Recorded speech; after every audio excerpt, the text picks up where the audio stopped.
होया फिर कि एक दिन मैं घर नहीं सी ते वो साडे घर आ गया ते मेरे बाबे नाल गल्लां करन लग पिया जी मैं इस तरह पुलिस दे विच आ CID दे विच आ तुहाडे मुंडे दे कागज़ आए ने चंडीगढ़ों ते ये आ कुछ करदा आ पता करदे कुरदे ते मैनूं पता नहीं वो भावें करदा ही होवे पर जिहड़ा तूं कहदा ना इहदे उत्तों कागज़ आए चंडीगढ़ों पता ये तो कुफर तोलदा वो इहनूं ते साडे लागे आ पिंड पुल्ले आ 2 मील दे उत्ते वो कहदा इहनूं ते उत्थों तक नहीं कोई जाणदा चंडीगढ़ इहनूं होए जाणदे आ कट होया कैमरा दोबारा कहता है साडे लिए बहुत खुशी ते माण की गल है कि साडे कोल पंजाबी दे प्रसिद्ध कहानीकार शमशेर सिंह संधू हुणी पहुंचे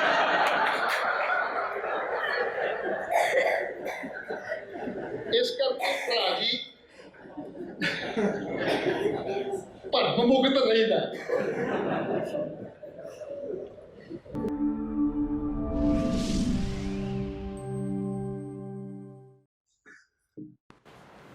बहुत ही सत्कारयोग वड्डे भरा गुरबचन सिंह भुल्लर जी मेरे अजीज गुरभेज गुरा जिन्हां की विचोलगी नाल कह लो तुसीं ते जिन्हां दे हुक्म नाल मैं तुहाडे रूबरू हो रहा पर ये पता नहीं जान के इस तरह करता जां सहमत दे कोलों हो जाता है कि इन्हों पता होना चाहिए कि रूबरूआं दे विच प्रधानगी नहीं रखी दी होंदी दो शेर के घोड़े च वाड़ने जदों ने मैनूं कहा मैं क्या कोई गल नहीं जे भुल्लर साहब ने ना ते फिर कोई नहीं क्योंकि भुल्लर साहब मेरे बड़े भरा ने तुसीं देखो ना एक बंदा बोल के जा रहा है ते फाइनल कमेंट करने दे सारे अधिकार प्रधान कोल होंदे ते मैं जो कुछ बोल के अपना जो भी तुहाडे उत्ते असर पाउण दी कोशिश कीती होऊगी प्रधान की मर्जी आ वो शाबाश दे दवे प्रधान की मर्जी है सारे ते पोचा मार देवे ते ये ते गुंजाइश हुंदी नहीं कि प्रधान के उत्ते मुड़ के फिर टिप्पणी हो सके ठीक है ना तो ये भाई मेरे नाल ते भुल्लर साहब नाल ते इस तरह करता आ अगे तू थोड़ी जी सावधानी वरत्या कर इस तरह के काम ना करिया कर क्योंकि साडी योग्यता चल जाऊगी इत्थे बड़ी खूबसूरती के नाल हल्की फुल्की गल है पर ये मैं भुल्लर साहब बारे अपनी अकीदत अपनी मुहब्बत प्रगटा रहा दूजी गल जी मैं कह रहा सीगा कि दिल्ली वाले जोड़े है ना उन्होंने ये साडे पंजाब वालियां नूं ये अनुभव सीगा जदों भी आउणा दिल्ली ते ये पुछदे आ भी आ बल्ले बल्ले संधू साहब आए ने की हाल चाल ने कदों आए सी परसों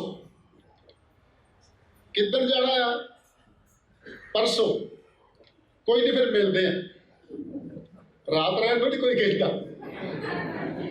जिद्दियां रातां असीं दिल्ली विच मैं कट्टियां ने वो भुल्लर साहब के कोल ही कट्टियां सीगियां ते कई सालों के बाद दिल्ली च हुण जे रात कट्टी है तो वो गुरभेज के घर कट्टी है तो इस करके इन्हूं अंदर अंदर इन्हां गल्लां दा पता सी तां करके इन्हें भुल्लर साहब की प्रधानगी रखी है तो मैनूं वो बहुत इज्जत मान दे नाल उन्हां दी प्रधानगी करवाउण है इन्होंने कहा कि बीबी एक रुके हुए ने जिन्होंने पेरिस जाना सीगा ते मेरे करके रुके ने मैं तो बच्चे पहला बड़ी देर दे बैठे मैं थोड़ा जिहा दिल ला लवां पहले ये गल मैनूं बलजिंदर बसराली मेरा अजीज आ बच्चा मेरा ये राह दे विच मैनूं कह रहा सीगा भी भाजी भी एक बीबी पेरिस जाना सीगा तुहाडी प्रशंसक आ वो मैं क्या बलजिंदर सिया छड्ड तूं मैनूं अपनी औकात का पता मैं क्या जदों हुण जी थोड़ी भी असीं इकट्ठे होंदे सां उस दौर के नक्सली दौर की इन्होंने गल की मैं क्या जदों वो मेरे कागज़ CID के जो चढ़ने शुरू हो गए ना भी ये बंदा बड़ा खतरनाक है स्टेट के वास्ते तो जो संबंधित हवालदार से बार बार मैनूं लोकां हत्थ सनेह भेजे भी इन्हूं मुंडे नूं कहो मैनूं मिल लवे ਤੇ ਅਸੀਂ ਤੇ ਉਸ ਵੇਲੇ ਰੱਬ ਨੂੰ ਕੁਝ ਨਹੀਂ ਸੀ ਸਮਝਦੇ। ਅਸੀਂ ਹਾਂ ਜੋ ਕੁਛ ਉਹਨੇ ਹੈ ਮੈਂ ਮੁੜ ਕੇ ਕਾਗਜ਼ ਭਰ ਕੇ ਭੇਜ ਦਿੱਤੇ ਤੇ ਇਹਦਾ ਪੱਕਾ ਨਾਂ ਚੜ੍ਹ ਜਾਣਾ ਆ। ਤੇ ਮੈਂ ਉਹਨਾਂ ਨੂੰ ਸੁਨੇਹਾ ਭੇਜਿਆ ਵੀ ਤੂੰ ਪੱਕਾ ਚੜਾਉਣਾ ਤੇ ਚੜਾ ਦੇ, ਕੁਝ ਨਹੀਂ ਹੋਣ ਲੱਗਾ। ਉਹ ਹੋਇਆ ਫਿਰ ਇਹ ਕਿ ਇੱਕ ਦਿਨ ਮੈਂ ਘਰ ਨਹੀਂ ਸੀ ਤੇ ਉਹ ਸਾਡੇ ਘਰ ਆ ਗਿਆ ਤੇ ਮੇਰੇ ਬਾਬੇ ਨਾਲ ਗੱਲਾਂ ਕਰਨ ਲੱਗ ਪਿਆ। ਜੀ ਮੈਂ ਇਸ ਤਰ੍ਹਾਂ ਪੁਲਿਸ ਦੇ ਵਿੱਚ ਆ, CID ਦੇ ਵਿੱਚ ਆ, ਤੁਹਾਡੇ ਮੁੰਡੇ ਦੇ ਕਾਗਜ਼ ਆਏ ਨੇ ਚੰਡੀਗੜ੍ਹੋਂ ਤੇ ਇਹ ਆ ਕੁਝ ਕਰਦਾ ਆ। ਉਹ ਤਾਂ ਕਰਦੇ ਕੁਰਦੇ ਤੇ ਮੈਨੂੰ ਪਤਾ ਨਹੀਂ, ਉਹਦੇ ਭਾਵੇਂ ਕਰਦਾ ਹੀ ਹੋਵੇ, ਪਰ ਜਿਹੜਾ ਤੂੰ ਕਹਿੰਦਾ ਨਾ ਇਹਦੇ ਉੱਤੋਂ ਕਾਗਜ਼ ਆਏ ਚੰਡੀਗੜ੍ਹੋਂ, ਉਹਦਾ ਇਹ ਤੂੰ ਕੁਫਰ ਤੋਲਦਾ ਉਹ, ਇਹਨੂੰ ਤੇ ਸਾਡੇ ਲਾਗੇ ਆ ਪਿੰਡ ਪੁੱਲੇ ਆ 2 ਮੀਲ ਦੇ ਉੱਤੇ। ਉਹ ਕਹਿੰਦਾ ਇਹਨੂੰ ਤੇ ਉੱਥੋਂ ਤੱਕ ਨਹੀਂ ਕੋਈ ਜਾਣਦਾ, ਚੰਡੀਗੜ੍ਹ ਨੂੰ ਹੋਏ ਜਾਣਦੇ ਆ। ਤੇ ਮੈਂ ਕਿਹਾ ਭਰਾ ਠੀਕ ਹੈ, ਇੰਨੇ ਸਾਲ ਲੰਘ ਕੇ ਆ, ਪੁੱਲਿਆਂ ਤੱਕ ਤੋਂ ਸਫ਼ਰ ਤੇ ਥੋੜੇ ਜ਼ਿਆਦਾ ਹੋ ਗਿਆ, ਪਰ ਵੀਰ ਪੈਰਿਸ ਤੱਕ ਸਾਨੂੰ ਕੋਈ ਨਹੀਂ ਜਾਣਦਾ। ਉਹ ਬੀਬੀ ਦੀ ਫਲਾਈਟ ਬਲੂਟ ਉਸ ਤਰ੍ਹਾਂ ਹੋਊਗੀ, ਪਰ ਹੈ ਨਹੀਂ, ਕਿਉਂਕਿ 1997 ਵਿੱਚ ਨਿਊਯਾਰਕ ਵਿੱਚ ਇੱਕ ਪੰਜਾਬੀ TV ਚੈਨਲ ਵਾਲਾ ਮੇਰੀ ਇੰਟਰਵਿਊ ਰਿਕਾਰਡ ਕਰਨ ਲੱਗਾ ਤੇ ਕਹਿੰਦਾ ਅੱਜ ਸਾਡੇ ਵਾਸਤੇ ਬੜੀ ਖੁਸ਼ੀ ਤੇ ਮਾਣ ਦੀ ਗੱਲ ਹੈ ਕਿ ਸਾਡੇ ਕੋਲ ਪੰਜਾਬੀ ਦੇ ਪ੍ਰਸਿੱਧ ਕਵੀ ਵਰਿਆਮ ਸਿੰਘ ਸੰਧੂ ਪਹੁੰਚੇ ਹੋਏ। ਮੇਰੇ ਨਾਲ ਬੈਠਾ ਸਰਦਾਰ ਜਗਦੀਸ਼ ਸਿੰਘ ਵਰਿਆਮ ਮੇਰੇ ਬਹੁਤ ਪਰਮ ਮਿੱਤਰ ਸਨ। ਉਹ ਕਹਿੰਦੇ ਭਾਈ ਸਾਹਿਬ ਵੈਸੇ ਇਹ ਕਵਿਤਾ ਵੀ ਲਿਖਦੇ ਰਹੇ ਨੇ ਤੇ ਬੜੀ ਅੱਛੀ ਕਵਿਤਾ ਲਿਖ ਲੈਂਦੇ ਸੀਗੇ, ਪਰ ਇਹਨਾਂ ਨੇ ਹੁਣ ਕਈ ਸਾਲਾਂ ਤੋਂ ਕਵਿਤਾ ਨਹੀਂ ਲਿਖੀ। ਇਹਨਾਂ ਨੂੰ ਬਤੌਰ ਕਹਾਣੀਕਾਰ ਜਾਣਦੇ ਨੇ ਕਿ ਤੁਸੀਂ ਜੇ ਇੰਟਰੋਡਿਊਸ ਕਰਾਉਣਾ ਹੈ ਨਾ, ਜਾਂ ਤੇ ਕਵੀ ਕਹਾਣੀਕਾਰ ਕਹਿ ਲਓ ਤੇ ਜਾਂ ਨਿਰੇ ਕਹਾਣੀਕਾਰ ਦੇ ਤੌਰ ਤੇ ਇਹਨਾਂ ਨੂੰ ਇੰਟਰੋਡਿਊਸ ਕਰਾਓ। ਕੱਟ ਹੋਇਆ ਕੈਮਰਾ। ਦੁਬਾਰਾ ਕਹਿੰਦਾ ਸਾਡੇ ਲਈ ਬਹੁਤ ਖੁਸ਼ੀ ਤੇ ਮਾਣ ਦੀ ਗੱਲ ਹੈ ਕਿ ਸਾਡੇ ਕੋਲ ਪੰਜਾਬੀ ਦੇ ਪ੍ਰਸਿੱਧ ਕਹਾਣੀਕਾਰ ਸ਼ਮਸ਼ੇਰ ਸਿੰਘ ਸੰਧੂ ਹੁਣੀ ਪਹੁੰਚੇ।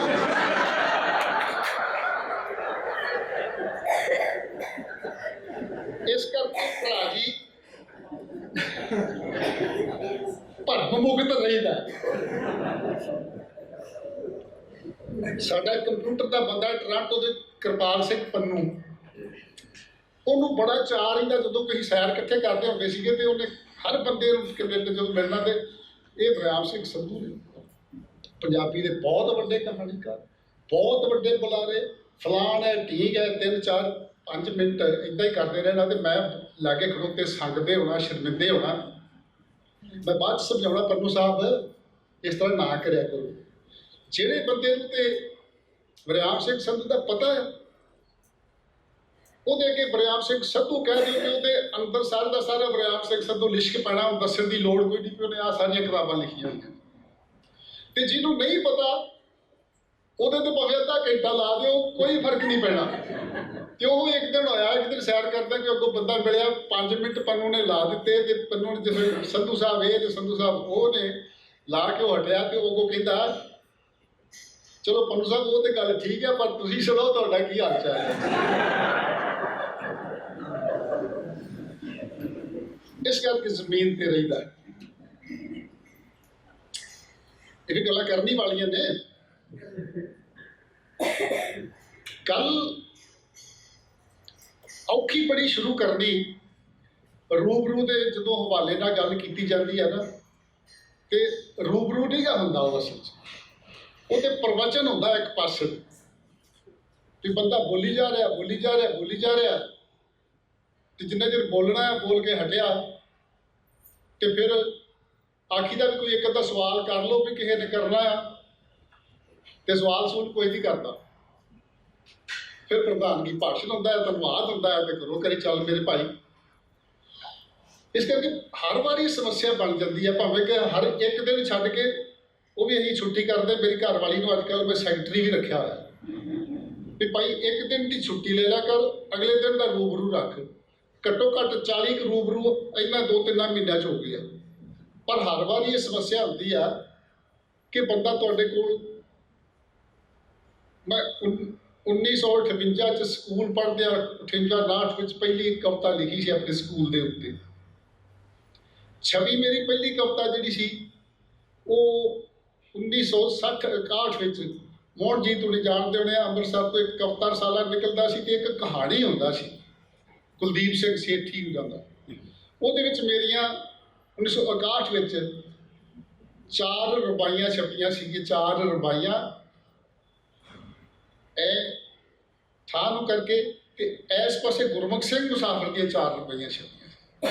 1961 ਵਿੱਚ ਗੁਰਮੁਖ ਸਿੰਘ ਮੁਸਾਫਰ ਦੇ ਨਾਲ ਮੇਰੀਆਂ 4 ਰਬਾਈਆਂ ਛਪੀਆਂ ਸੀ। ਕਹਿੰਦਾ ਬੋਲੋ ਮਾੜਾ ਮੋਟਾ ਸ਼ਾਇਰ ਤੇ ਆਉਂਗਾ ਹੀ ਨਾ ਹੁੰਦਾ। ਉਦੋਂ ਤੋਂ ਲੈ ਕੇ ਜਿਹੜਾ ਸਪੈਨ ਆ ਅੱਧੀ ਸਦੀ ਤੋਂ ਉੱਪਰ ਦਾ ਤੁਹਾਡੇ ਲਈ ਮੁਸ਼ਕਿਲ ਬਣ ਜਾਂਦੀ ਆ ਕਿ ਤੁਸੀਂ ਇਹਦੇ ਵਿੱਚੋਂ ਕਿਹੜੀ ਗੱਲ ਕਰੋ, ਕਿਹੜੀ ਛੱਡੋ।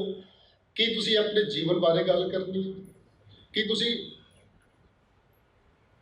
ਆਪਣੇ ਨਜ਼ਰੀਏ ਬਾਰੇ ਗੱਲ ਕਰਨੀ ਹੈ, ਕੀ ਤੁਸੀਂ ਲਿਟਰੇਚਰ ਬਾਰੇ ਓਵਰਆਲ ਗੱਲ ਕਰਨੀ ਆ, ਕੀ ਤੁਸੀਂ ਆਪਣੀਆਂ ਕਹਾਣੀਆਂ ਬਾਰੇ ਗੱਲ ਕਰਨੀ ਆ, ਜਾਂ ਜਿਹੜੀਆਂ ਦੂਜੀਆਂ ਸਿਨਫਾਂ ਹੈਗੀਆਂ ਨੇ ਉਹਦੇ ਬਾਰੇ ਗੱਲ ਕਰਨੀ ਆ, ਜਾਂ ਲੇਖਕ ਦੇ ਕਿਰਦਾਰ ਤੇ ਲੇਖਕ ਦੀਆਂ ਜ਼ਿੰਮੇਵਾਰੀਆਂ ਬਾਰੇ ਗੱਲ ਕਰਨੀ ਆ, ਕਿਹਦੇ ਬਾਰੇ ਗੱਲ ਕਰਨੀ ਆ, ਪਤਾ ਨਹੀਂ ਲੱਗਦਾ। ਔਖਾ ਹੋ ਜਾਂਦਾ, ਬਹੁਤ ਔਖਾ ਹੋ ਜਾਂਦਾ। ਆਮ ਤੌਰ ਤੇ ਜਿਹੜਾ ਸਵਾਲ ਬਣਦਾ ਹੁੰਦਾ, ਜੇ ਕੋਈ ਵਿਦਿਆਰਥੀ ਹਿੰਮਤ ਕਰਕੇ ਪੁੱਛ ਵੀ ਲਵੇ ਤਾਂ ਕਹਿੰਦੇ ਤੁਸੀਂ ਜੀ ਤੁਹਾਨੂੰ ਕਿਹੜੀ ਪ੍ਰੇਰਨਾ ਮਿਲੀ, ਤੁਸੀਂ ਕਿਵੇਂ ਲੇਖਕ ਬਣ ਗਏ ਜੀ, ਤੁਸੀਂ ਇਸ ਪਾਸੇ ਕਿਵੇਂ ਆ ਗਏ। ਜੇ ਮੈਂ ਇੱਥੋਂ ਹੀ ਗੱਲ ਸ਼ੁਰੂ ਕਰਾਂ ਤੇ ਮੈਂ ਇਹ ਕਹਿੰਦਾ ਕਿ ਲੇਖਕ ਬਣਨਾ ਮੇਰੀ ਪਹਿਲ ਨਹੀਂ ਸੀ। ਕੀ ਸੀ ਮੇਰੀ ਪਹਿਲ? ਜਿਹੜੀ 6 ਸਾਲ ਦੀ ਉਮਰ ਵਿੱਚ ਮੇਰੇ ਕੰਨਾਂ 'ਚ ਪਈ ਆਵਾਜ਼, ਉਦੋਂ 6 ਸਾਲ ਦੇ ਬੱਚੇ ਨੂੰ ਸਕੂਲ ਦਾਖਲ ਕਰਵਾਇਆ ਜਾਂਦਾ ਸੀ।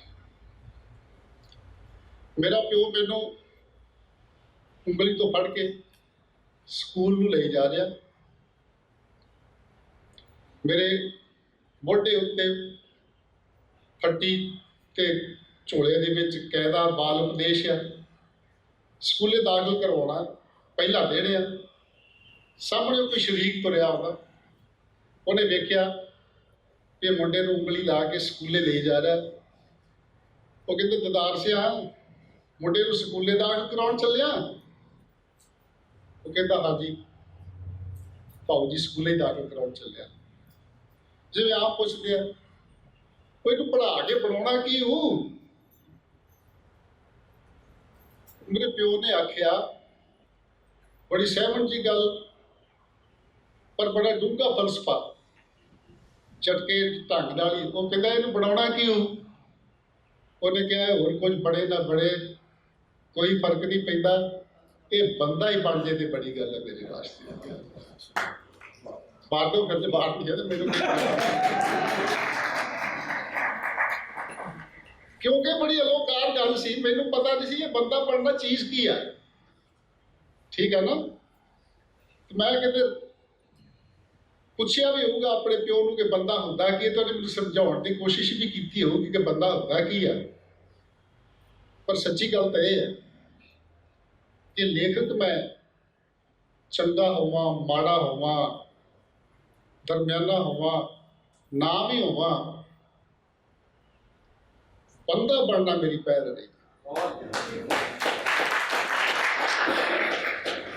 ਔਰ ਸਾਰੀ ਜ਼ਿੰਦਗੀ ਮੈਂ ਇਸੇ ਕੋਸ਼ਿਸ਼ ਵਿੱਚ ਲੱਗਾ ਰਿਹਾ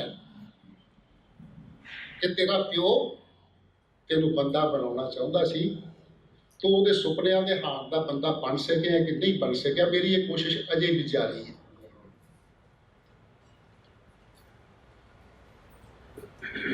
ਕਿਸੇ ਨੇ ਪੁੱਛਿਆ ਤੁਹਾਡੇ ਇਸ ਮੁਲਕ ਦੇ ਗਿਣਤੀ ਕਿੰਨੀ ਆ ਕਿਸੇ ਵਿਦੇਸ਼ੀ ਨੇ, ਤੇ ਉਹਨੇ ਜਵਾਬ ਦਿੱਤਾ ਉਸ ਬੰਦੇ ਨੇ, ਕਹਿੰਦਾ ਜੀ ਸਾਡੇ ਮੁਲਕ ਦੇ ਵਿੱਚ 2 ਬੰਦੇ ਸਿਰਫ ਰਹਿੰਦੇ ਆ।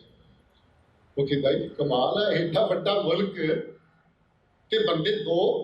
ਇਹ ਤੇਰਾ ਜਵਾਬ ਮੈਨੂੰ ਸਮਝ ਨਹੀਂ ਆਇਆ। ਉਹ ਕਹਿੰਦਾ ਹਾਂ ਬੰਦੇ 2 ਹੀ, ਇੱਕ ਚੰਗਾ ਬੰਦਾ, ਇੱਕ ਮਾੜਾ ਬੰਦਾ। ਫਿਰ ਆਪ ਵੀ ਕਹਿੰਦਾ ਜਿਹੜਾ ਮਾੜਾ ਆ ਉਹ ਵੀ ਕਹਿੰਦਾ ਬੰਦਾ ਹੈ, ਬੰਦਾ ਤਾਂ ਫਿਰ ਇੱਕੋ ਹੀ ਹੁੰਦਾ ਅਸਲ ਦੇ ਵਿੱਚ। ਤਾਂ ਗੱਲ ਹੈ ਮੇਰੀ ਬੰਦਾ ਬਣਨ ਦੇ ਸਫ਼ਰ ਦੀ ਸਾਰੀ ਜ਼ਿੰਦਗੀ ਦੀ ਜਿਹੜੀ ਇਹ ਮੈਂ ਕਹਿੰਦਾ ਨਾ ਕਿ ਬੰਦਾ ਹਾਲਾਤ ਤੇ ਇਤਿਹਾਸ ਦਾ ਤੋਂ ਆਪਣੇ ਦਾ ਬਣਾਇਆ ਹੋਇਆ ਬਣਦਾ ਹੈ। ਸਾਡੇ ਜਦੋਂ ਛੋਟੇ ਹੁੰਦੇ ਸਨ ਤੇ ਉਦੋਂ ਮੋਗੇ ਵਾਲੇ ਵੈਦ ਬੜੇ ਮਸ਼ਹੂਰ ਹੁੰਦੇ ਸੀ, ਉਹ ਸੋਕੜੇ ਦਾ ਇਲਾਜ ਕਰਦੇ ਹੁੰਦੇ ਸੀ। ਤੇ ਉਹ ਕੰਧਾਂ ਉੱਤੇ ਬਹੁਤ ਮੋਟੇ ਮੋਟੇ ਲਿਖੇ ਹੁੰਦੇ ਸੀਗੇ ਕਿ ਵੈਦ ਅੰਮ੍ਰਿਤ ਲਾਲ ਮੋਗੇ ਵਾਲੇ ਖਾਨਦਾਨੀ ਵੈਦ, ਖਾਨਦਾਨੀ ਮਤਲਬ ਪੀੜ੍ਹੀਆਂ ਤੋਂ, ਤੇ 7 ਪੀੜ੍ਹੀਆਂ ਤੋਂ ਅਸੀਂ ਸੋਕੜੇ ਦਾ ਇਲਾਜ ਕਰਦੇ ਹਾਂ। ਤੇ ਮੇਰਾ ਇਹ ਹਰਗਿਜ਼ ਮੋਗੇ ਵਾਲੇ ਵੈਦਾਂ ਵਾਂਗ ਦਾਅਵਾ ਨਹੀਂ ਹੈਗਾ ਕਿ ਸਾਡੇ ਖਾਨਦਾਨ ਵਿੱਚ 7 ਪੀੜ੍ਹੀਆਂ ਤੋਂ ਕੋਈ ਲਿਖਦਾ ਆ ਰਿਹਾ ਹੋਵੇ। ਮੇਰਾ ਕੋਈ ਖਾਨਦਾਨੀ ਪੜ੍ਹਨ ਲਿਖਣ ਵਾਲੇ ਪੱਖੋਂ ਕੋਈ ਗੌਰਵਸ਼ਾਲੀ ਪਿਛੋਕੜ ਨਹੀਂ ਹੈਗਾ। ਮੇਰਾ ਪਿਓ 7 ਜਮਾਤਾਂ ਪਾਸ ਸੀਗਾ, 8ਵੀਂ 'ਚ ਉੱਠ ਬੈਠਾ ਸੀ। ਉਦੋਂ ਤੋਂ ਪਹਿਲਾਂ ਸਾਡੇ ਖਾਨਦਾਨ 'ਚ 7 ਜਮਾਤਾਂ ਤੋਂ ਕੋਈ ਵੱਧ ਨਹੀਂ ਸੀ ਪੜ੍ਹਿਆ ਹੋਇਆ। ਮੈਂ ਪਹਿਲਾ ਆਦਮੀ ਸਾਂ ਜਿਹਦੇ ਆਪਣੇ ਖਾਨਦਾਨ 'ਚੋਂ 10 ਜਮਾਤਾਂ ਪਾਸ ਕੀਤੀਆਂ। ਸਵਾਲ ਪੈਦਾ ਹੁੰਦਾ ਕਿ ਕੀ ਫਿਰ ਮੈਂ ਰੱਬ ਵੱਲੋਂ ਕੋਈ ਭਰੋਸਾਈ ਸ਼ਖਸੀਅਤ ਸਾਂ ਕਿ ਮੈਨੂੰ ਸੱਚੇ ਪਾਤਸ਼ਾਹ ਦੇ ਧੁਰਕੀ ਪਾਣੀ ਵੀ ਅੰਦਰ ਵਾੜਤੀ ਸੀਗੀ? ਮੇਰਾ ਅਜਿਹਾ ਨਹੀਂ ਮੰਨਣਾ। ਮੈਂ ਕਹਿੰਦਾ ਜਿਵੇਂ ਕਿਹਾ ਕਿ ਤੁਹਾਡਾ ਇਤਿਹਾਸ, ਤੁਹਾਡਾ ਹਾਲਾਤ, ਤੁਹਾਡੇ ਜਿਹੜੇ ਫੰਕਸ਼ਨਸ ਨੇ ਉਹਨਾਂ ਰਾਹੀਂ, ਜੀਨਸ ਦੇ ਰਾਹੀਂ ਬਹੁਤ ਕੁਝ ਤੁਹਾਨੂੰ ਪ੍ਰਾਪਤ ਹੁੰਦਾ ਹੈ, ਜਿਹਦੇ ਬਾਰੇ ਤੁਹਾਨੂੰ ਬਹੁਤ ਡੂੰਘੀ ਖੋਜ ਦਾ ਵਿਸ਼ਾ ਹੈ। ਉਹ ਮਨੋਵਿਗਿਆਨੀ ਕਰ ਸਕਦੇ ਨੇ, ਐਂਥਰੋਪੋਲੋਜੀ ਵਾਲੇ ਕਰ ਸਕਦੇ ਨੇ। ਪਰ ਜੇ ਅਨੁਮਾਨ ਲਾਉਣਾ ਹੋਵੇ ਤੇ ਮੈਂ ਲਾਉਣ ਦੀ ਜਦੋਂ ਕੋਸ਼ਿਸ਼ ਕਰਦਾ, ਜੇ ਆਪਣੇ ਖਾਨਦਾਨ ਵਾਲੇ ਪਾਸੋਂ ਮੈਂ ਗੱਲ ਕਰਨੀ ਹੋਵੇ ਤੇ ਮੈਂ ਕਹਿੰਦਾ ਹੁੰਦਾ ਕਿ ਮੈਂ ਜਿਸਮ ਦੇ ਤੌਰ ਤੇ, ਸਰੀਰਕ ਤੌਰ ਤੇ ਆਪਣੇ ਪਿਓ ਤੇ ਆਪਣੇ ਨਾਨੇ ਨਾਲ ਬਹੁਤ ਮਿਲਦਾ ਸੀ। ਇੱਕ ਵਾਰ ਮੇਰਾ ਨਾਨਾ ਸਾਡੇ ਘਰ ਆਇਆ, ਸਿਆਲ ਦੇ ਦਿਨ ਸੀ, ਲੇਟਿਆ ਹੋਇਆ, ਅੱਖਾਂ ਮੀਟੀਆਂ, ਤੇ ਮੇਰੀ ਭੈਣ ਦੀ ਕੋਈ ਸਹੇਲੀ ਆਈ ਤੇ ਉਹਨੇ ਵੇਖਿਆ ਤੇ ਵੇਖ ਕੇ ਕਹਿੰਦੀ ਆ, ਮੇਰੀ ਭੈਣ ਦਾ ਨਾਂ ਲੈ ਕੇ, ਕਹਿੰਦੀ ਜੀਤੋ ਬਾਪੂ ਤੇ ਐਨ ਭਾਜੀ ਵਰਗਾ ਆ। ਬਾਪੂ ਨੇ ਤੇ ਉਹ ਅੱਖਾਂ ਮੀਟੀਆਂ ਹੋਈਆਂ ਸੀ, ਜਾਗਦਾ ਸੀ। ਬਾਪੂ ਨੇ ਅੱਖਾਂ ਖੁੱਲ੍ਹ ਕੇ ਆਖਿਆ, ਪੁੱਤ ਨਹੀਂ, ਬਾਪੂ ਭਾਜੀ ਵਰਗਾ ਨਹੀਂ, ਭਾਜੀ ਬਾਪੂ ਵਰਗਾ ਹੈ। ਸ਼ਬਦਕਾਰੀ ਕੀ ਹੈ?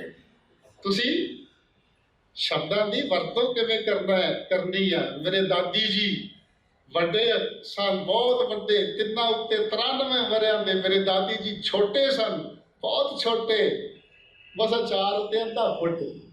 ਕਿਹਨੇ ਆਖਿਆ ਬਣਾਏ? ਗੁਰਬਖਸ਼ ਸਿੰਘ ਪੀਰ ਲੜੀ, ਠੀਕ ਹੈ ਨਾ। ਮੇਰੇ ਵਰਗਾ ਹੁੰਦਾ ਉਹਨੇ ਆਣਾ ਮੇਰੀ ਦਾਦੀ 96 ਵਰ੍ਹਿਆਂ ਦੀ ਹੈ ਤੇ 4.5 ਫੁੱਟ ਉਹਦਾ ਕਰਦੇ। ਸ਼ਬਦਾਂ ਨੂੰ ਕਿਵੇਂ ਵਰਤਣਾ ਹੈ, ਉਹਨਾਂ ਦੇ ਹੁਸਨ ਨੂੰ ਕਿਵੇਂ ਜਗਾਉਣਾ, ਚਮਕਾਉਣਾ ਹੈ, ਇਹ ਕਲਾ ਹੀ ਕਲਾਕਾਰ ਦੀ ਹੁੰਦੀ ਹੈ। ਮੇਰਾ ਪਿਓ ਤੇ ਮੇਰੇ ਨਾਨਾ ਬਹੁਤ ਚੁੱਪ ਕੀਤੇ, ਕਦੀ ਗੱਲ ਕਰਨ ਵਾਲੇ, ਤੇ ਜਦੋਂ ਕਰਨ ਵਾਲੇ ਥੋੜੀ ਜਿਹੀ ਕੰਮ ਦੀ ਗੱਲ ਕਰਨ ਵਾਲੇ। ਮੈਂ ਇਹ ਨਹੀਂ ਕਹਿ ਰਿਹਾ ਕਿ ਜਦੋਂ ਕਰਦੇ ਸਨ ਤੇ ਸੁਕਰਾਤ ਵਾਂਗੂ ਹੀ ਬੋਲਦੇ ਸਨ, ਨਹੀਂ। ਉਹਨਾਂ ਦੇ ਆਪਣੇ ਮਾਹੌਲ ਤੇ ਆਪਣੀ ਸਿਆਣਪ ਦੇ ਮੁਤਾਬਕ ਉਹ ਆਬਜ਼ਰਵ ਕਰਦੇ ਸੀ ਜੋ ਕੁਝ ਹੋ ਰਿਹਾ, ਗੱਲਾਂ ਹੋ ਰਹੀਆਂ ਨੇ। ਮੈਂ ਕਹਿੰਦਾ ਕਿ ਜ਼ਿੰਦਗੀ 'ਚ ਮੁਸ਼ਾਹਦਾ ਕਰਨਾ, ਚੁੱਪ-ਚਾਪ ਕਰਕੇ ਲੋਕਾਂ ਨੂੰ ਸੁਣਨਾ।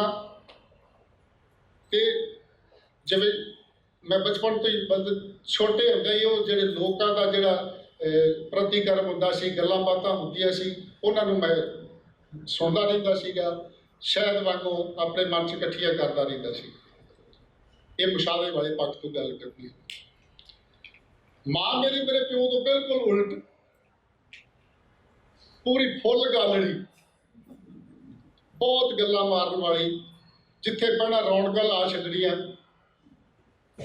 ਤੇ ਰੌਣਕ ਲਾਉਣ ਲੱਗਿਆ ਉਹਦੇ ਵਿੱਚ ਝੂਠ ਦੀ ਵਾਹਵਾ ਹੀ ਮਿਸਰ ਲਾ ਲੈਣੀ।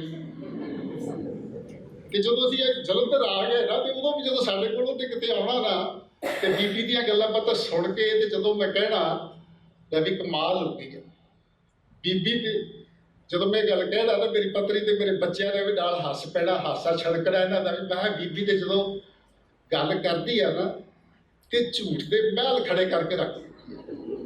ਉਹ ਝੂਠ ਦੇ ਮਹਿਲ ਇਸ ਤਰ੍ਹਾਂ ਹੁੰਦੇ ਸੀ, ਫਰਜ਼ ਕਰੋ ਮੇਰਾ ਭਰਾ ਆ, ਮੇਰੀਆਂ ਭੈਣਾਂ ਆ, ਮੇਰੇ ਸਾਡੇ ਹੋਰ ਸੰਗੀ ਸਾਥੀ ਨੇ, ਜਦੋਂ ਉਹਨੇ ਆਉਣਾ ਆ ਤੇ ਆ ਕੇ ਉਹਨੇ ਨਾ ਉਹਨਾਂ ਬਾਰੇ ਇੰਨੀਆਂ ਚੰਗੀਆਂ ਗੱਲਾਂ ਕਰਨੀਆਂ। ਵਰਿਆਮ ਤੇਰੇ ਬਾਰੇ ਨਾ ਉਹ ਇੱਦਾਂ ਕਹਿੰਦਾ ਸੀ, ਮੇਰਾ ਭਾਜੀ ਤੇ ਆਇਆ ਆ, ਮੇਰਾ ਭਾਜੀ ਤੇ ਉਹ ਫਲਾਣ ਹੈ, ਠੀਕ ਆ।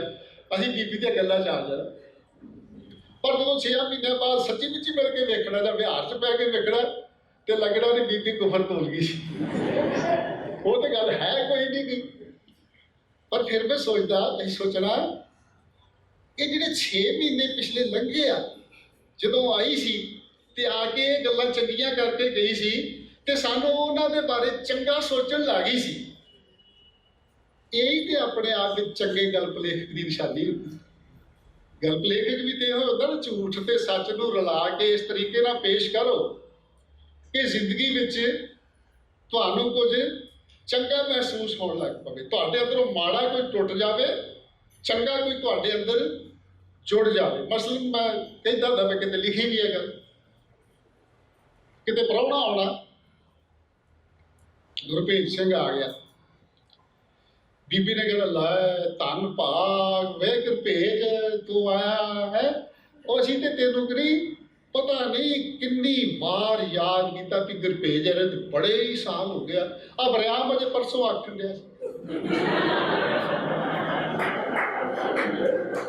ਚਾਚਾ ਗੁਰਭੇਜ ਆਇਆ ਜੀ ਇਹਨੇ ਚਿਰ ਦਾ, ਤੇ ਬਰਿਆਮ ਲਾ ਕੇ ਬੱਚਾ ਨਾਲੇ ਗੁਰਭੇਜ ਵੱਲ ਤਾਂ ਨੂੰ ਵੇਖਦਾ, ਨਾਲੇ ਬੀਬੀ ਵੱਲ ਵੇਖਦਾ ਤੇ ਮਰ ਚ ਕਹਿੰਦਾ ਬੀਬੀ ਕੀ ਗੱਲਾਂ ਕਰੀ ਜਾਂਦੀ, ਮੈਨੂੰ ਤੇ ਪਤਾ ਨਹੀਂ ਗੁਰਭੇਜ ਹੈ ਕੌਣ ਹੈ।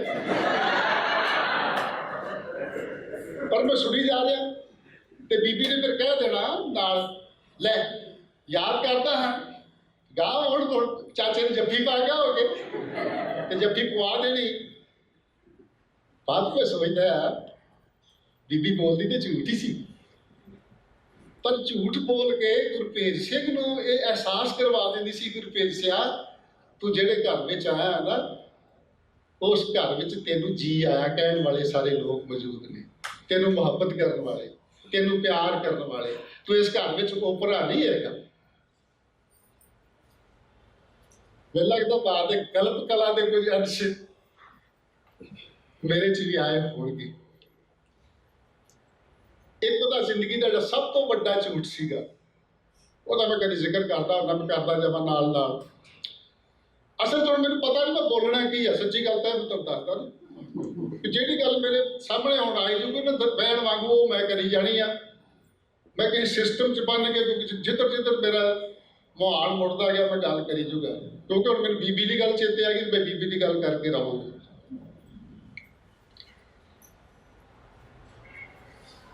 ਤੁਹਾਡੇ ਚੋਂ ਬੱਚਿਆਂ ਤੋਂ ਸ਼ਾਇਦ ਨਹੀਂ ਪਤਾ, ਸੀਨੀਅਰ ਜਾਣਦੇ ਨੇ ਇੱਕ ਬੜੇ ਮੋਗਾ ਐਜੀਟੇਸ਼ਨ ਹੋਈ ਸੀ ਬਹੁਤ ਵੱਡੀ ਪੰਜਾਬ ਦੇ ਵਿੱਚ, ਤੇ ਉਹਦੇ ਵਿੱਚ ਮੇਰਾ ਕੋਈ ਰੋਲ ਨਹੀਂ ਸੀ ਹੈਗਾ। ਇਹ 72 ਦੀ ਗੱਲ ਹੈ, 1972 ਦੀ। ਮੈਂ ਅੰਮ੍ਰਿਤਸਰ ਖਾਲਸਾ ਕਾਲਜ ਵਿੱਚ B.Ed ਕਰਦਾ ਹੁੰਦਾ ਸੀਗਾ। 2-3 ਦਿਨ ਤੋਂ ਫਲੈਗ ਮਾਰਚ ਹੋ ਰਹੇ ਆ, ਗੱਡੀਆਂ ਜਿਹੜੀਆਂ ਫਿਰ ਮੁੰਡੇ ਸੜਕਾਂ ਤੇ ਨਾਅਰੇ ਲਾਉਂਦੇ ਆ, ਪੁਲਿਸ ਉਹਨਾਂ ਨੂੰ ਭਜਾਉਂਦੀ ਆ, ਫੜ ਫੜ ਕੇ ਅੰਦਰ ਕਰੀ ਜਾ ਰਹੀ ਹੈ। 2-3 ਦਿਨ ਅਸੀਂ ਹੋਸਟਲ 'ਚ ਰਹੇ ਤੇ ਫਿਰ ਮੈਂ ਫੈਸਲਾ ਕੀਤਾ, ਆਪਣੇ ਸਾਥੀ ਇੱਕ ਨੂੰ ਕਿਹਾ, ਮੈਂ ਕਿਹਾ ਵੀ ਅਮਰਸਿਆ ਕਾਲਜ ਤੇ ਹੁਣ ਬੰਦ ਨੇ, ਆਪਾਂ ਚੱਲੀਏ, ਆਪਾਂ ਪਿੰਡਾਂ ਨੂੰ ਜਦੋਂ ਲੱਗ ਗਏ ਕਾਲਜ ਫਿਰ ਆ ਜਾਵਾਂਗੇ। ਖਾਲਸਾ ਕਾਲਜ ਦੇ ਪਰਲੇ ਪਾਸੇ ਜਿਹੜਾ ਦੂਜਾ ਗੇਟ ਹੈ ਨਾ ਯੂਨੀਵਰਸਿਟੀ ਵਾਲੇ ਪਾਸੇ ਦਾ, ਉਸ ਪਾਸੇ ਸਾਡਾ ਐਜੂਕੇਸ਼ਨ ਕਾਲਜ ਸੀਗਾ, ਪਟਿਆਲਾ ਹੋਸਟਲ ਦੇ ਵਿੱਚ ਹੁੰਦਾ ਸੀ। ਉੱਧਰੋਂ ਨਿਕਲ ਕੇ ਜਦੋਂ ਸੜਕੇ ਸੜਕ ਅਸੀਂ ਤੁਰੇ ਤੇ ਜਿਹੜਾ ਮੇਨ ਗੇਟ ਸੀ ਖਾਲਸਾ ਕਾਲਜ ਦਾ, ਉਸ ਗੇਟ ਦੇ ਉੱਤੇ ਅੰਦਰ 500-700 ਮੁੰਡਾ ਆ ਤੇ ਬਾਹਰ ਉਹ ਬੈਂਤ ਜਿਹਦੇ ਜਿਹੜੇ ਸ਼ੈਲਟ ਅੱਗੇ ਹੁੰਦੇ ਆ ਬਚਾ ਕੇ ਕਰਨ ਵਾਲੇ, ਉਹ 500-600 ਪੁਲਿਸ ਵਾਲੇ, ਤੇ ਜਿਵੇਂ ਕਿ ਦੋਈ ਪਾਸੇ ਫੌਜਾਂ ਭਾਰੀਆਂ ਨੇ ਹੈ। ਅਜੇ ਫੌਜਾਂ ਲੜੀਆਂ ਨਹੀਂ ਹੈਗੀਆਂ, ਪਰ ਫੌਜਾਂ ਐਨ ਤਿਆਰ ਬਰ ਤਿਆਰ ਖੜੋਤੀਆਂ ਨੇ। ਅਸੀਂ ਤੁਰੇ ਜਾ ਰਹੇ, ਜਿਸ ਵੇਲੇ ਖਾਲਸਾ ਕਾਲਜ ਦੇ ਗੇਟ ਦੇ ਅੱਗੋਂ ਦੀ ਲੰਘ ਕੇ ਅਸੀਂ ਤੇ ਤੁਰ ਕੇ ਜਾਣਾ, ਰਿਕਸ਼ਾ ਤੇ ਚੱਲਦਾ ਕੋਈ ਨਹੀਂ, ਬੱਸ ਅੱਡੇ ਤੱਕ ਜਾਂਦੇ ਆ। ਜਿਸ ਵੇਲੇ ਉੱਥੇ ਗਏ ਤੇ ਉਹ ਭੀੜ ਚੋਂ ਇੱਕ ਆਵਾਜ਼ ਆਈ, ਸੰਧੂ ਸਾਹਿਬ ਇਹ ਲਿਖੜੀਆਂ ਕਵਿਤਾਵਾਂ ਤੇ ਲੋਹੇ ਦੇ ਹੱਥ ਵਰਗੀਆਂ ਕਹਾਣੀਆਂ ਤੇ ਮੈਦਾਨ ਹੋਵੇ ਮਗਿਆ ਤੇ ਤੁਸੀਂ ਪਿੱਠ ਦੇ ਕੇ ਭੱਜੇ ਜਾਓ, ਇਹ ਤੇ ਕੋਈ ਸੂਰਬਗਰਦੀ ਵਾਲੀ ਗੱਲ ਨਾ ਹੋਵੇ। ਮੈਂ ਦੇਖਿਆ ਉੱਧਰ ਸਾਡੇ ਕੋਈ ਜਾਣ ਪਛਾਣ ਵਾਲੇ ਬੰਦੇ ਖੜੇ ਸੀਗੇ, ਅਕਾਲੀ ਆਗੂ ਦਰਸ਼ਨ ਸਿੰਘ ਈਸਾਪੁਰ ਇੱਕ ਹੁੰਦਾ ਸੀਗਾ ਤੇ ਅਜੀਤ ਸਿੰਘ ਮੌਲਵੀ। ਮੈਂ ਨਾਲ ਦੇ ਨੂੰ ਕਿਹਾ, ਮੈਂ ਕਿਹਾ ਯਾਰ ਇਹ ਤੇ मेला बच गया, चलो इन्हूं मिल के जाते हैं। चले गए सी, असीं चले गए। उन्हें चिर मुंडिया दी ते पुलिस की लड़ाई शुरू हो गई, अथरू गैस दे तेरी चल सो चल। 2-2.5 घंटे चलता रहा। तो मैं कुदरती कहा, मैं क्या यार ये तो जंग युद्ध मचिया होया आ, ते तुसीं ऐ करो, तुहाडा इत्थे प्रोफैसर है एक, ਉਹਦੇ ਕੋਲ चलो कर चाह चूह ते पिओ सानूं, फिर आप आ जाते लड़ाई के मैदान च। ਅਸੀਂ चले गए जी। प्रोफैसर जगीर सिंह भुੱਲਰ ਸੀ ਉਹਦਾ ਨਾਂ, हिस्टरी का प्रोफैसर ਹੁੰਦਾ ਸੀਗਾ। ਤੇ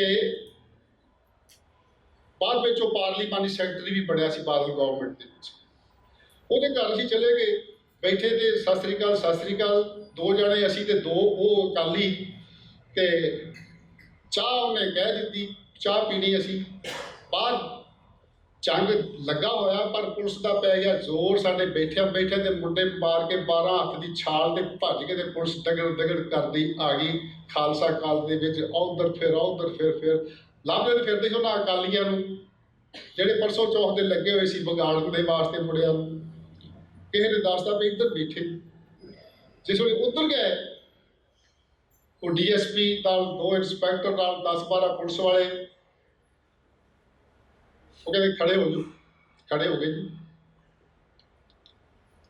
दर्शन सोईसापुर कहता जी साडा जी बाहरले मुंडियां नाल कोई वास्ता नहीं, असीं ते प्रोफैसर साहब नूं मिलना है, इन्हां दे कोलों चाह पीण लगे हैं, इन्हां दे गेस्ट हैं असीं ते। वो कहता DSP पता उन्होंने तो सारा पता ही ना किद्दां किदे हैगे आ ये। वो कहता क्यों जी प्रोफैसर साहब ये तुहाडे गेस्ट ने? फिर साहब पता कि जो कहते हैं, कहते हैं आ 2 ते मेरे गेस्ट ने, आ 2 मेरे गेस्ट नहीं गए।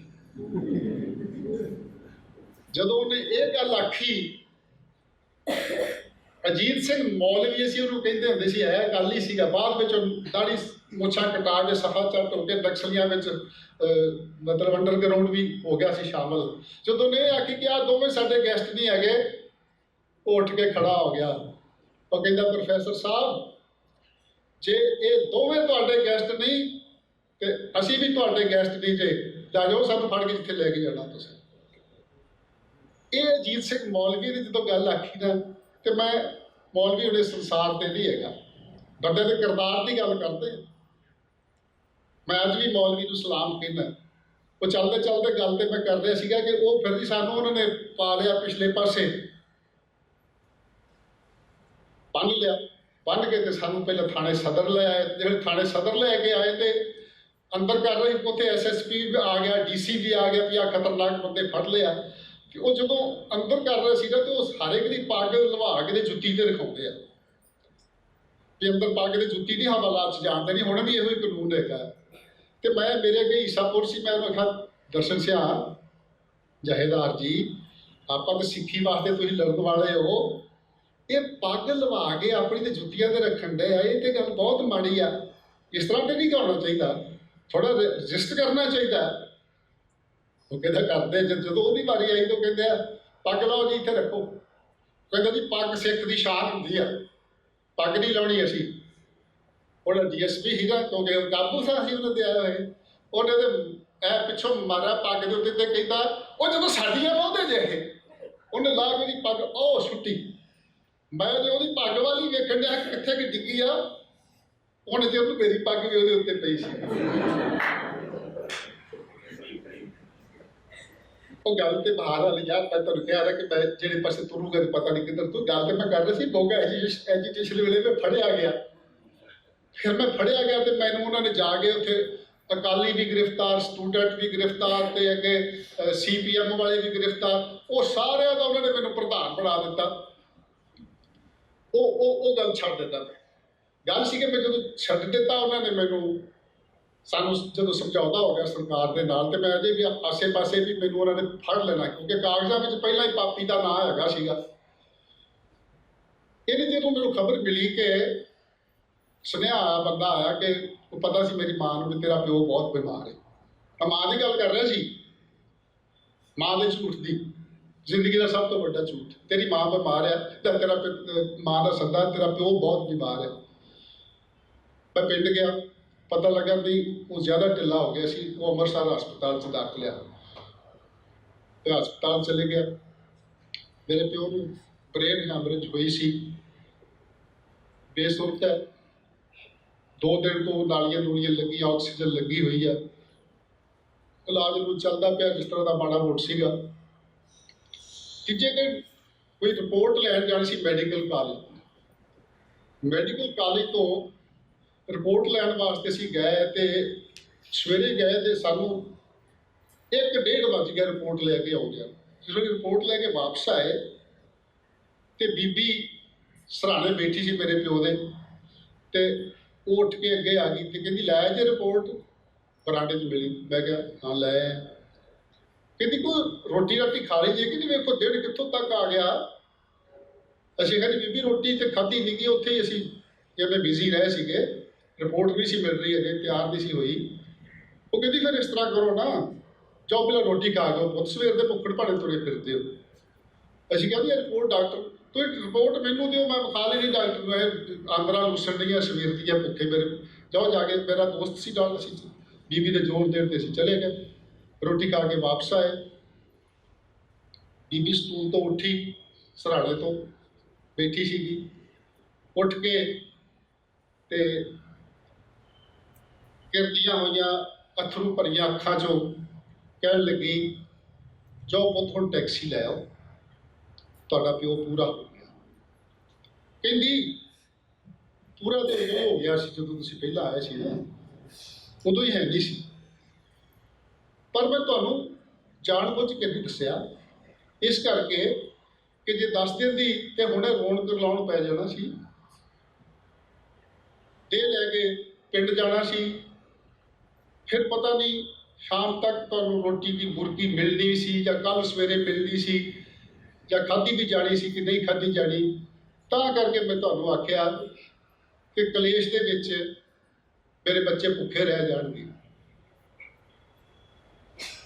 ਇਹ ਕਹਿ ਕੇ ਬੀਬੀ ਨੇ ਮੈਨੂੰ ਗੱਲ ਨਾਲ ਲਾਇਆ ਤੇ ਫਿਰ ਮੇਰੇ ਪਿਓ ਦੇ ਚਿਹਰੇ ਤੋਂ ਕੱਪੜਾ ਚੁੱਕ ਕੇ ਕਹਿੰਦੀ ਆ ਲੈ ਹੁਣ ਆਪਣੇ ਤੁਰ ਗਏ ਪਿਓ ਦਾ ਮੂੰਹ ਵੇਖ ਲਓ।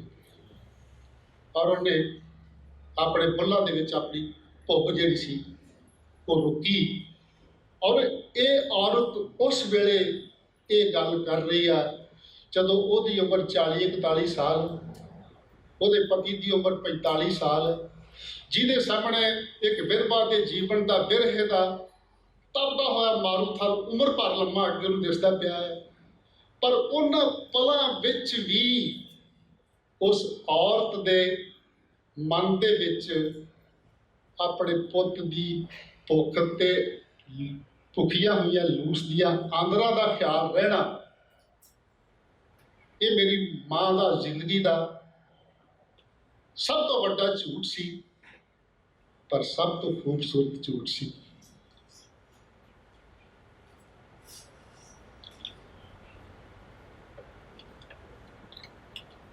ਔਰ ਉਹ ਜਿਹਾ ਝੂਠ ਮਾਵਾਂ ਹੀ ਬੋਲ ਸਕਦੀ ਹੈ।